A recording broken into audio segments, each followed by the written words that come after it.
Indian arm forces ने पाकिस्तान को बहुत भारी नुकसान पहुंचाया। उनके मिलिट्री इंफ्रास्ट्रक्चर्स को, चाहे वो लैंड एसेट्स हो या फिर उनके एयर एसेट्स।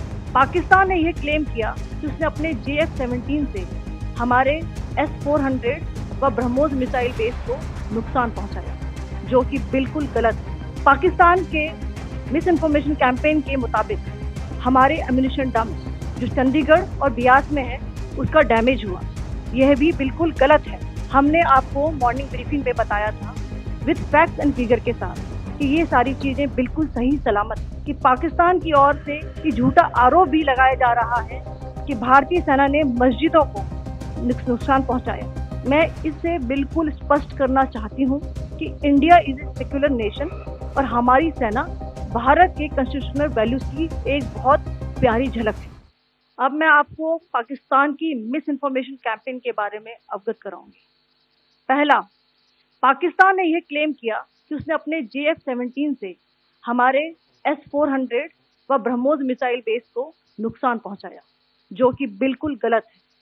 दूसरा, उसका यह भी मिस इन्फॉर्मेशन कैंपेन था कि हमारी एयरफील्ड जो कि सिरसा, जम्मू, पठानकोट, बठिंडा, नलिया और भुज में है, ये उसका मिस इन्फॉर्मेशन भी बहुत गलत है। तीसरा, पाकिस्तान के मिस इन्फॉर्मेशन कैंपेन के मुताबिक हमारे एम्यूनिशन डंप्स जो चंडीगढ़ और बियास में है उसका डैमेज हुआ, यह भी बिल्कुल गलत है। हमने आपको मॉर्निंग ब्रीफिंग में बताया था विद फैक्ट्स एंड फिगर के साथ कि ये सारी चीजें बिल्कुल सही सलामत है।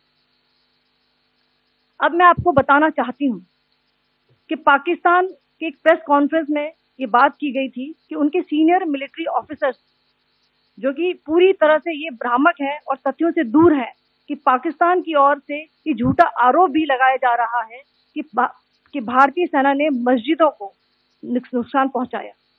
मैं इससे बिल्कुल स्पष्ट करना चाहती हूँ कि India is a secular nation और हमारी सेना भारत के कॉन्स्टिट्यूशनल वैल्यूज की एक बहुत प्यारी झलक है। इंडियन आर्म फोर्सेस ने पाकिस्तान को बहुत भारी नुकसान पहुंचाया। उनके मिलिट्री इंफ्रास्ट्रक्चर्स को, चाहे वो लैंड एसेट्स हो या फिर उनके एयर एसेट्स। यही नहीं, इंडियन आर्म फोर्सेस ने पाकिस्तान की एयरफील्ड स्कर्दू, जकोबाबाद, सरगोदा और बुलारी को बहुत नुकसान पहुंचाया। इसके अलावा पाकिस्तान के air defence system, radar system, उनको भी एयर स्पेस में अनटेनेबल किया। यह भी बताना चाहती हूँ कि लाइन ऑफ कंट्रोल के पास पाकिस्तान के command and control, logistic installation और उनके मिलिट्री इंफ्रास्ट्रक्चर, मिलिट्री पर्सनल का इतना भारी नुकसान हुआ कि पाकिस्तान की ऑफेंसिव व डिफेंसिव कैपेबिलिटी को नष्ट कर दिया गया। अंत में मैं फिर से ये बात दोहराना चाहूंगी, इंडियन आर्म फोर्सेस पूरी तरह से तैयार है, सतर्क है और भारत की संप्रभुता और अखंडता की रक्षा के लिए पूरी तरह से कमिटेड है। धन्यवाद। जय हिंद।